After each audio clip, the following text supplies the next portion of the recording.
Welcome to Teaching Artistry with Courtney J. Body. That's me. This is a podcast that celebrates artists and advocates for community engagement. And like you, I'm home, have been for almost a month now, and looking to connect. And so we have launched a video cast in partnership with Creative Generation with a series called #KeepMakingArt. This is where I'm talking to creatives who are making and sharing art, or they're guiding others to be able to make and share art. So if you haven't already, please remember to subscribe on the YouTube channel so you can see all the episodes. And please, why not follow us on all the socials? We've got the Facebook, we've got the Twitter, and we've got Instagram. And some fun things happen on all three. So why don't we get started with our guest for the day? I'm very excited to introduce to you all Marisol Rosa-Shapiro. Hi, Marisol. Hi, Courtney. How are you doing? I'm well, all things considered. I'm well. Yeah. So how are you and your family doing in this time of COVID-19? So we are very lucky because so far, my partner and I and both of our families and all of our close friends have been, safe and healthy. I know several people now who are like young and otherwise healthy who've been hospitalized but have recovered. So, all things considered, we're doing all right. My partner George and I are here in Philly, in our apartment, which is really lovely. We're like spending more time together than we have in a really long time. How's that going? It's so good. Oh, good. It's so nice. I mean, I will say, right before we all went into social distancing and isolation, I had the feeling, because I've been splitting, my work life between Philly and New York, and pretty much doing like half a week in each place. But then in New York, if I had a lot of exciting stuff going on over the course of a week, sometimes I'd stay a whole week. And I was feeling like, oh man, I'm away too much. Like I want to spend more time in my home in Philly and with my partner. And I think he was feeling the same way. He was like, oh, Marisol's away so much. And then, I mean, this is not what I had hoped would happen. But the bright side of it is that like we are spending a lot of time together and it's really nice. Yeah, good. Well, let's acknowledge that George is a guest on this show as well, so we will see his episode at some point. And you and I know each other through working at the New Victory, but I don't know if I've ever actually, besides very early on maybe, but I would love to know how you identify as an artist. Yeah, so I call myself a theater maker. I wear a lot of hats, so I'm often a performer. I direct, I like generate the seeds of, creating original work. And sometimes I clown. I have a character called Princess Mildred, with whom I've made a one-woman little red-nosed clown show that I've toured a bunch. But yeah, I identify as a theater maker of many sort of, who fills many different roles. Yeah. I think that's what's really exciting, actually, when I speak with performing artists. So far, a lot of them have said exactly that I'm a theater maker and I like to do X, Y, and Z. And I was trained not as a theater maker, but as an actor and a director, and then discovered theater making and would never turn back ever. I mean, I do act from time to time, but it's usually because I made the piece of theater first. You know what I mean? So that's that. I love how intersectional there are so many different ways to be a maker. And so I'm curious from your perspective, knowing that you're in a variety of different kinds of artist communities, what are you seeing as the response to the moment right now while we're staying at home? And is there any sort of action that you have seen people take? Well, it's interesting. I feel like I've been really surprised by how quickly so many folks in the theater community seem to have responded and like started making art in a different medium and like, releasing content online like so quickly. I feel that I am still, I mean, I've been home a month now and I feel like I'm still very much in the throes and in the process of like reorienting and figuring out what this means and like what this moment means and what it can mean for me as a maker and as an artist and as a collaborator. I think for me, the trickiest things are, I'm a theater artist. Like, I've done not even a mentionable amount, worthy amount of like on camera work. I've done like a tiny bit of on camera work and I do a little bit of writing, but I really identify with the, sharing space with other people and being with a mass of people in a room together, breathing together and having our heartbeats, align in response to a work of art. And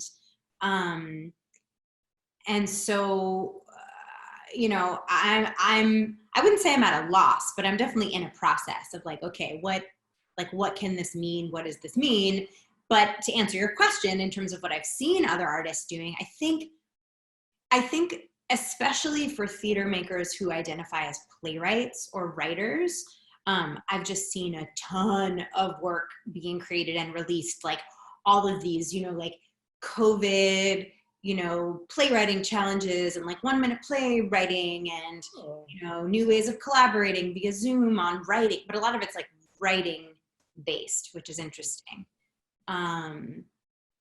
And I don't know as much for folks who like identify as actors or directors. I feel like I'm not as aware of what they're doing to make work right now. I see them releasing work, like streaming and videos of work that they've made, which is so amazing and so generous. Although I do want to say one of the things that I was most excited to watch is Wise Children, this production made by director Emma Rice in the UK. Yeah. And I saw on Facebook, because I follow her company, Wise Children, I saw that they were releasing it via the BBC iPlayer. And they're going to play Wise Children online. And I will watch anything and everything that Emma Rice makes, because she's just like, a star for me as an artist. And I went to watch it, and you can only watch it in the UK. For like union friends. But anyway, besides that, it's been very exciting to get to see so much work. And I think, one of the things that excites me about this moment and our field is the possibility that who we consider our community of audiences, it has the potential to really open up and diversify. And with some of the work being released online, it's like it's accessible to anyone anywhere in the world, unless it's Wise Children by Emma Rice, BBC. But the potential of reaching whole new audiences is for me tremendously exciting. So I hope that some theater maker and administrative folks and marketers and people are thinking about not only, advertising via Facebook to like the people who already follow them on Facebook, but really figuring out like how to reach out to pockets of the country and the world where folks just aren't exposed to certain kinds of work because it's just not available, and how to really expand the potential sphere of influence of the work. Ooh, the sphere of influence. I like that, expanding. I'm not in all of the marketing communications conversations, but I do often wonder, like, that's a big mind shift, right? Because there's so much of our focus has been in being a venue-based organization or have venue-based programming.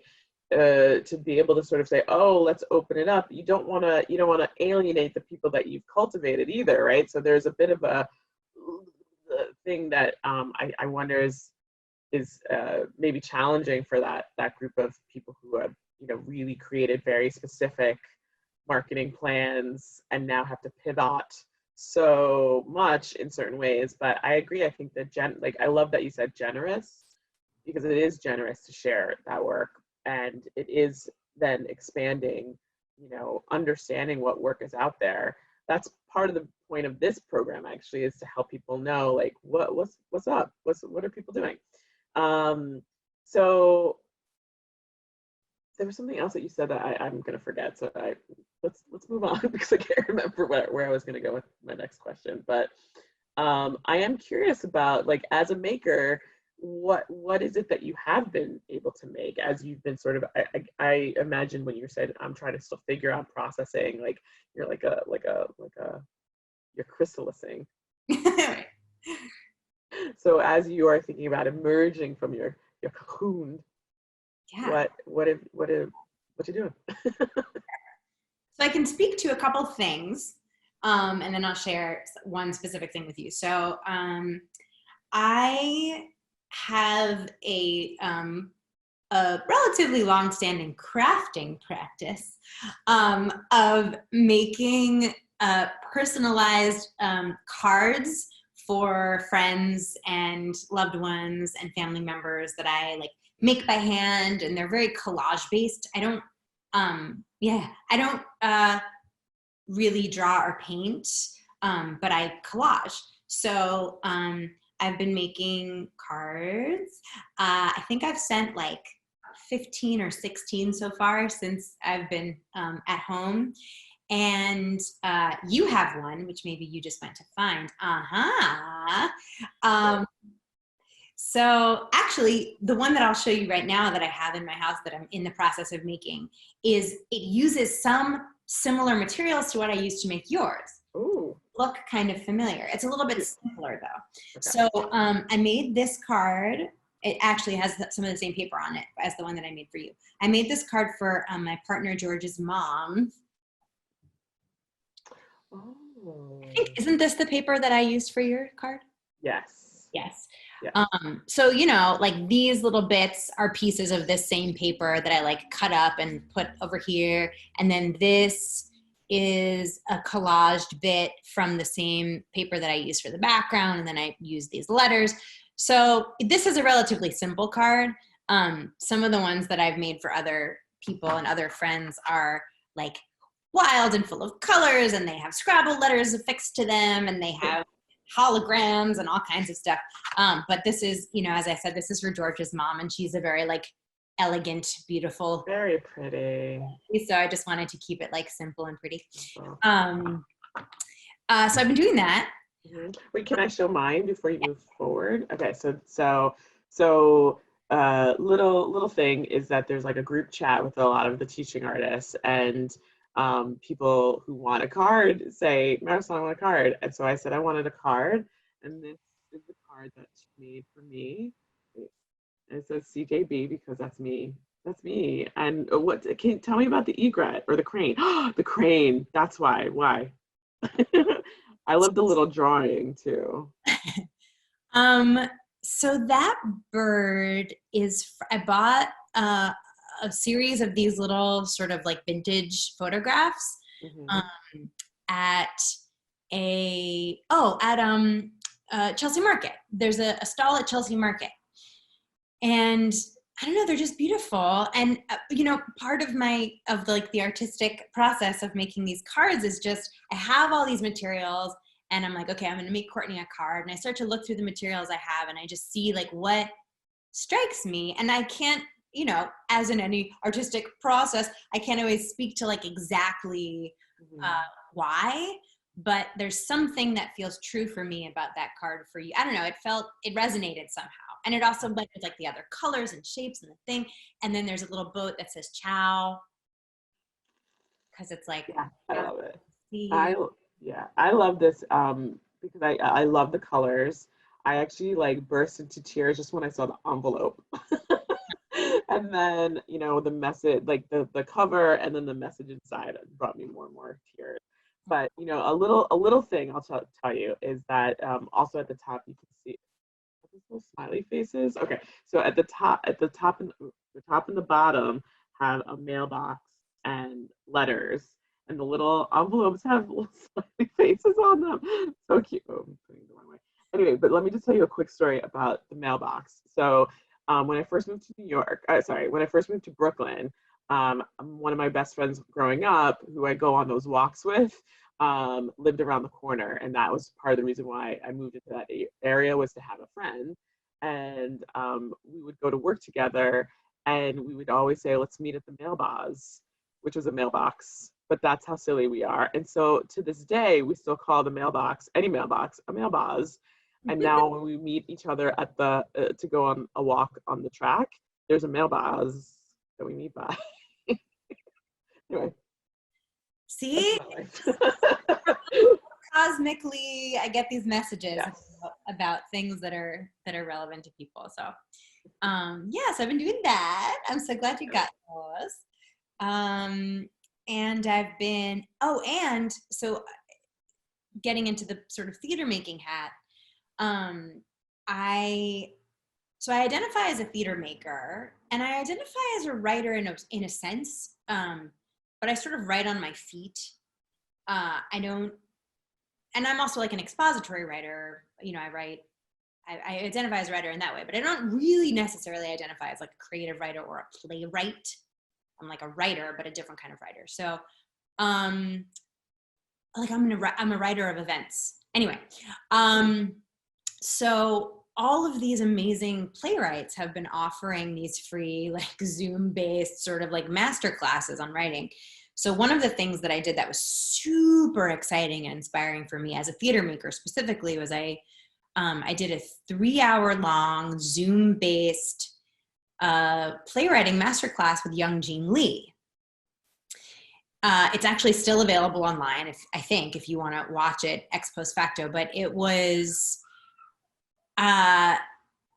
my experience of it was so exciting and so inspiring because she provides these like very simple prompts that I think she uses with her playwriting students, like at, I forget which college or university she works at, but to just get you kind of writing, just do it, without a lot of hemming and hawing about quality and any of this stuff. She's like, it's really important. Don't plan to show this to anyone to like get their approval or feedback. Like it's just about getting something on the page, like focusing, writing, getting ideas, using your imagination, and go. So I wrote this like crazy, I wrote maybe 3 or 4 pages worth of actual script. There were a lot of exercises before the script writing of like brainstorm and sort of creating an outline for the story and stuff like that. But I wrote 3 or 4 pages of script, and it's completely bizarre and has nothing to do with anything that I had been like thinking about wanting to make or write. And that was really exciting. So that exists, and I might go back to that piece and continue to develop it, or use those prompts toward some of the other work that has already been in the hopper, like work that I've been doing research towards and little bits of writing towards. But I feel like her way of teaching was very inspiring to me. So that's a thing. Yeah. And in general, I think once I kind of come down out of the mire of like figuring out what this moment is and what the heck I'm doing, I think I'm going to write more, because there are a bunch of projects of my own creation that are theater projects that like require me to do some sitting down and writing in a way that is not typically part of my practice.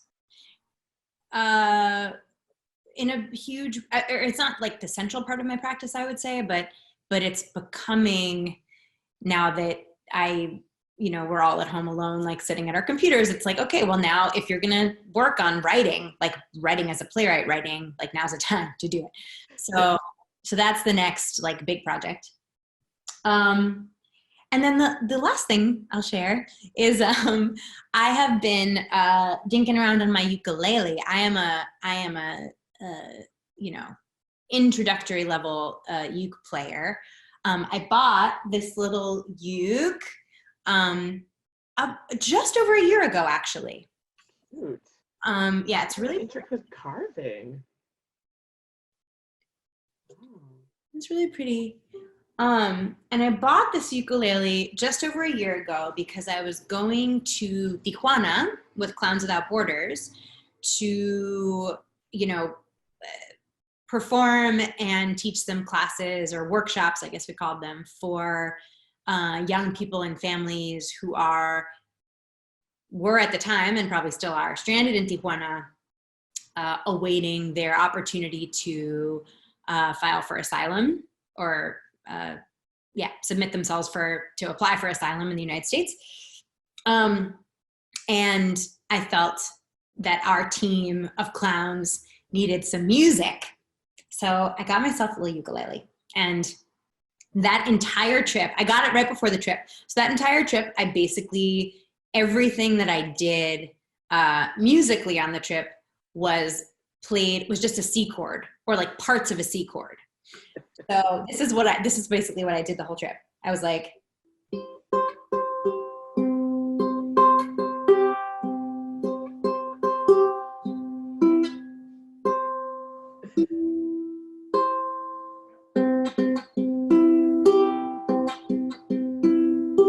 so I just wanted a little bit of music to like accompany us on our, as we were like walking through towns and getting kids excited to come hear our music. And as we were, doing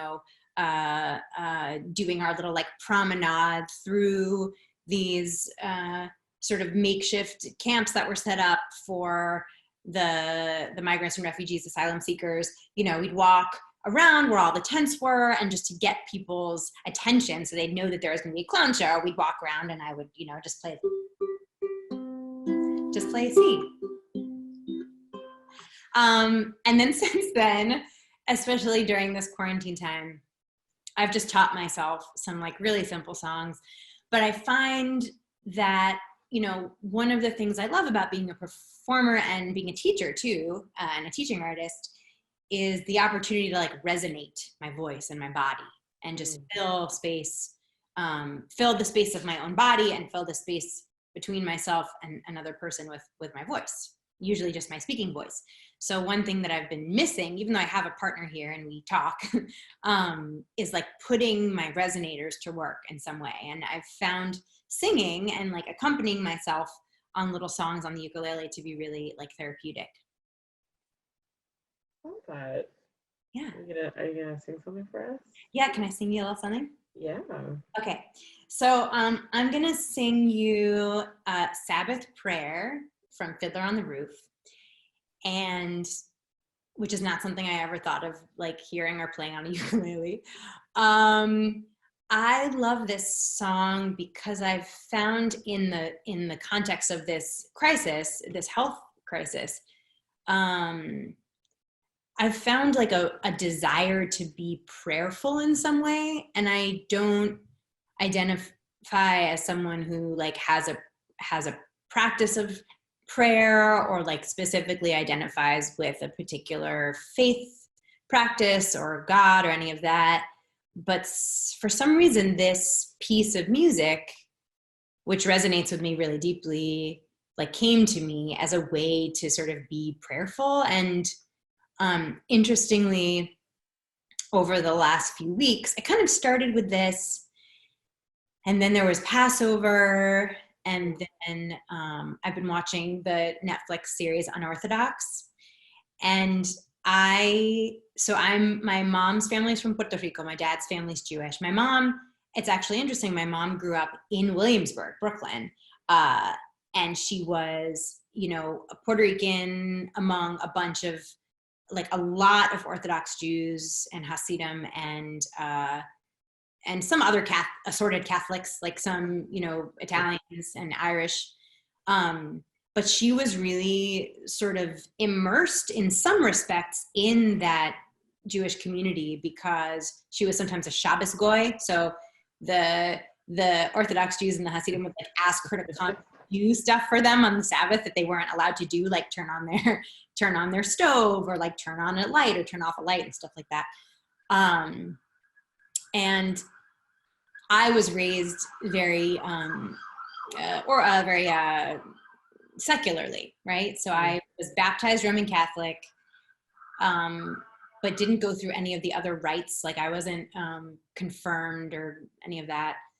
Same thing on my Jewish side. I didn't have a bat mitzvah.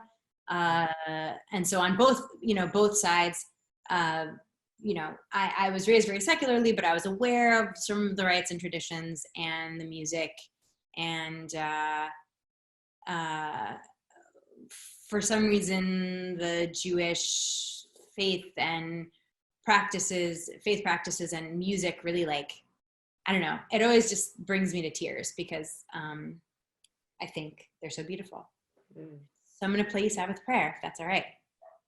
Okay.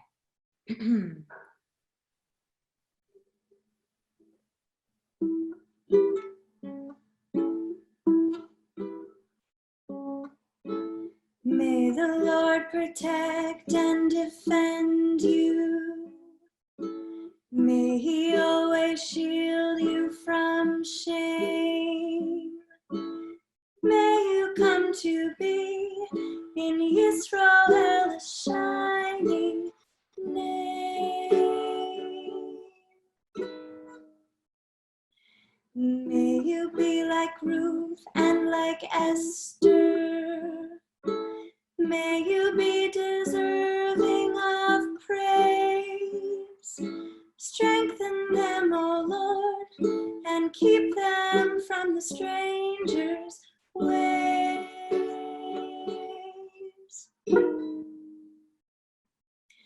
May God bless you and grant you long. May the Lord fulfill our Sabbath prayer for you. May God make you good husbands, and may He send you husbands who will care for you.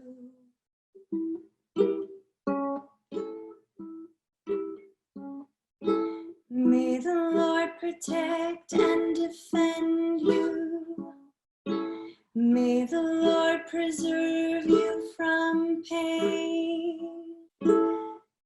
Favor them, O Lord, with happiness and peace. Oh, hear our Sabbath prayer.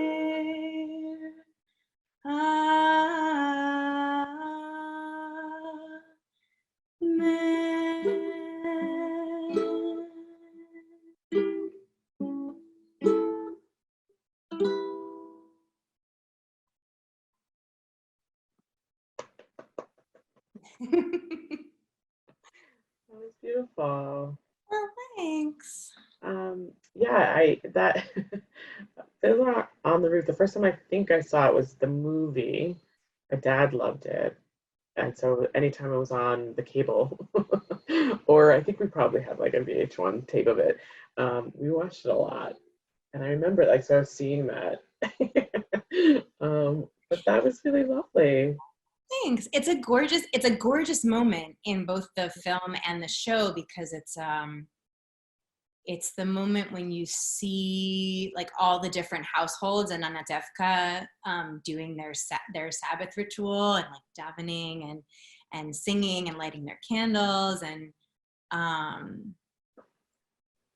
it speaks a little bit to this moment for me also in the sense that not only that it's like sending a prayer, right, for people's protection and health and happiness, but also the idea that we can share this prayerfulness and this faith and this like sense of connection to each other and to a God or to some other power, even though we're all in our like individual family units or alone or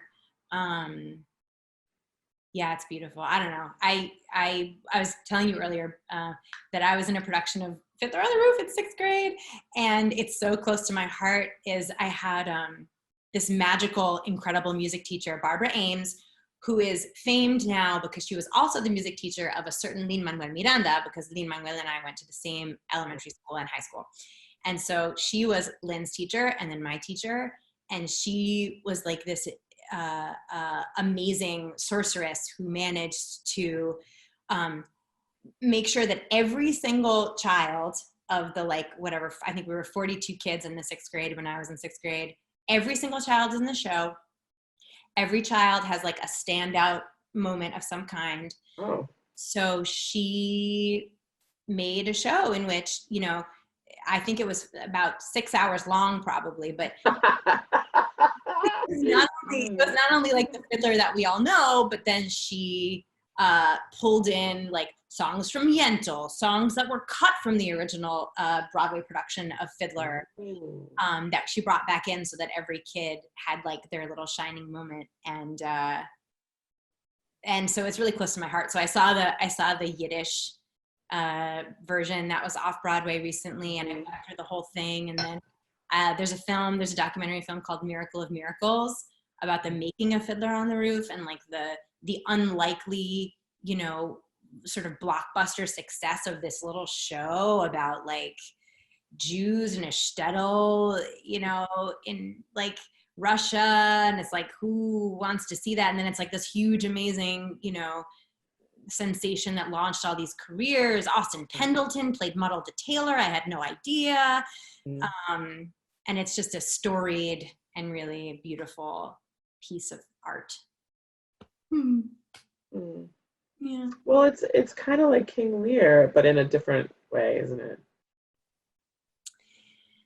I mean, the story of like, well, I guess I was just thinking about the 3 daughters. yeah, the story. He also had other daughters too. And something about power and like the way that power shifts and. Yeah, power shifts and holding on to things like tradition and maybe not being able to be as flexible as one needs to be in order to survive. But yet those traditions actually, being rooted in those traditions are a good thing. Sometimes, yeah. I don't know. I need to go back and like watch it and be like, what did we learn from this now? Because from Fiddler? From Fiddler? Yeah, from Fiddler. Oh my gosh. I mean, when I saw the Yiddish version that was recently in New York, I think it's such a universal story about tradition and holding on to your culture in the face of violence and oppression and change. And I mean, I think it's applicable to like every culture. There's a moment in the documentary film Miracle of Miracles in which apparently they're in Japan it was like the first time that the show played in Japan. Oh. And somebody asked the creators of the show, like, do Americans understand this story? It's so Japanese. Wow. I love that little anecdote about it, because I was watching it and I was like, oh, this is about the Nakba. Like, this is about, you know, the Palestinians getting kicked off their land by who? The state of Israel, the Jews. I was like, you put Palestinians in this story and it's like, yeah. It's so universsul. It's so beautiful. Yeah.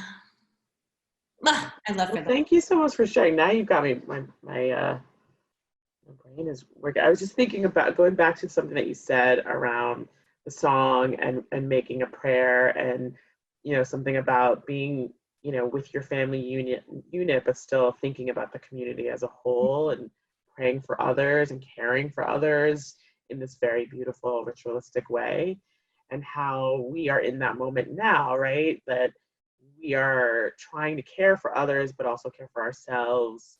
And we're only able to do that in a very specific kind of way because we need to be safe and away from people. So that's I don't know how to translate that yet. I have to process that a little bit more, but I am curious about something that I talked about with George actually, and with Lauren Sharp, was this idea of interconnectedness. And one of the things I think is very challenging for those people on the very front lines, including the government, to really be thinking ahead so much, except just to get back to normal, which I don't think is actually the right approach. is while we're still sort of isolated and self-sequestering, how should we be activating folks like artists to start thinking about how we make some real fundamental shifts that will help us move through, out, and beyond this particular crisis, but to make some, like, what I would like to see as seismic shifts in our society and the way we care for. I mean, like, I think about how people are making masks for nurses and doctors and other medical professionals who are on the front lines because this government doesn't have enough PPE for them, which is unbelievably ridiculous. I almost cursed. I haven't done that once. Ooh. But that, or people who are making meals for them, or or it's, how people are utilizing digital platforms to be able to share those kinds of stories and beyond about people supporting and caring for others. And I just feel like we need to optimize on this moment rather than, like, yes, we can feel all our feelings and we can take the time to process. I don't want to negate any of that need, but I do think that now is the time that we seize the moment is a terrible term, but you know what I mean? Like, take this time to also be thinking about our future and how we actually can influence that in positive, transformative ways. So I guess that's my question to you. Tiny little question, but how do you think that we could be a part of that transformation? Or what transformation would you want to see? Any one of those 5,000 questions that I asked you, you can answer.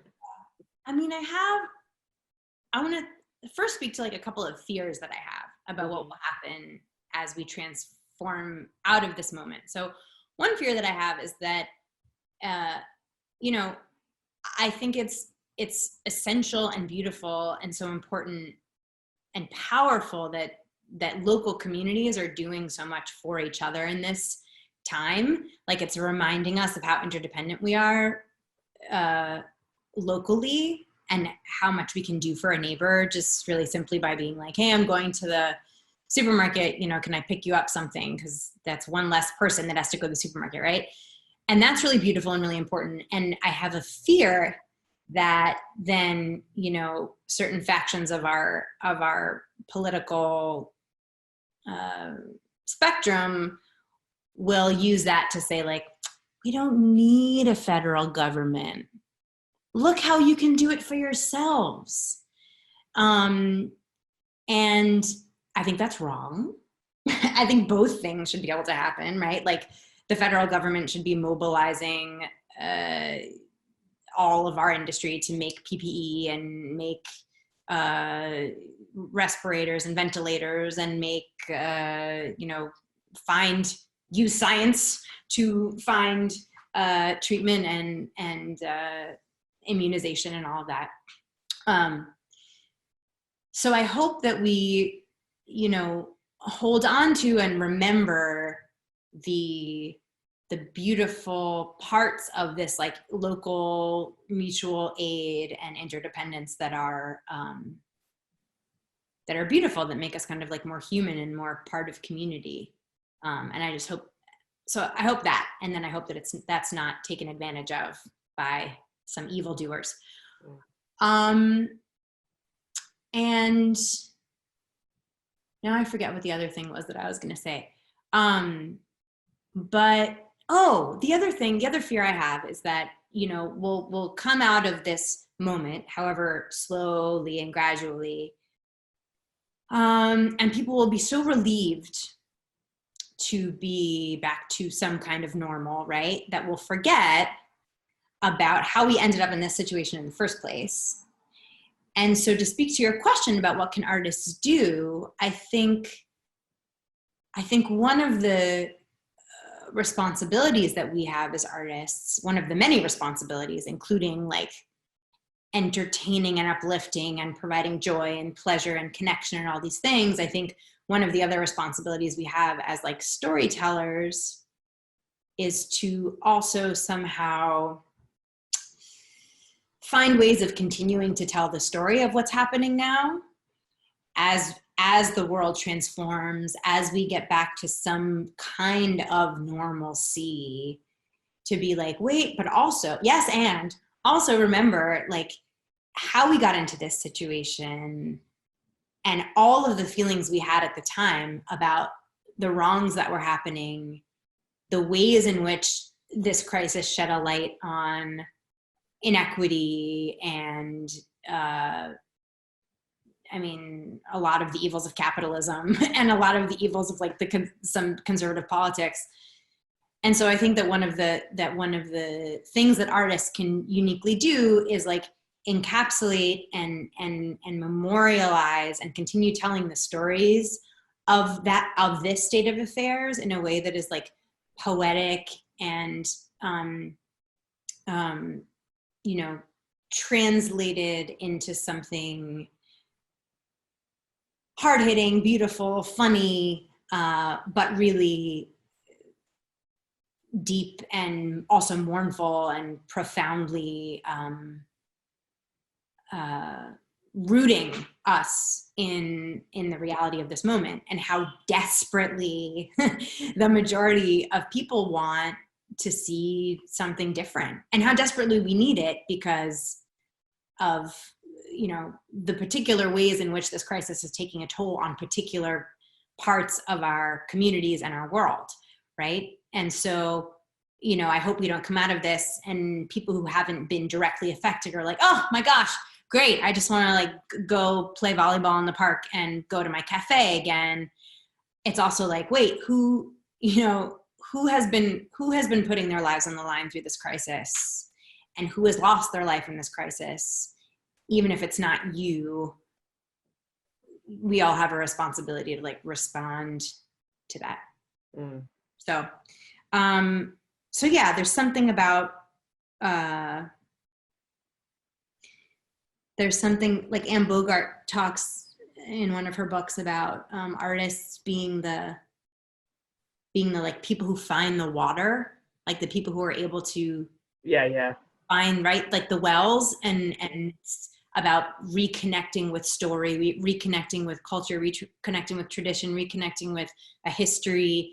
And so I think that that's going to be a huge part of how artists are hopefully mobilized after coming out of this moment, right? Word.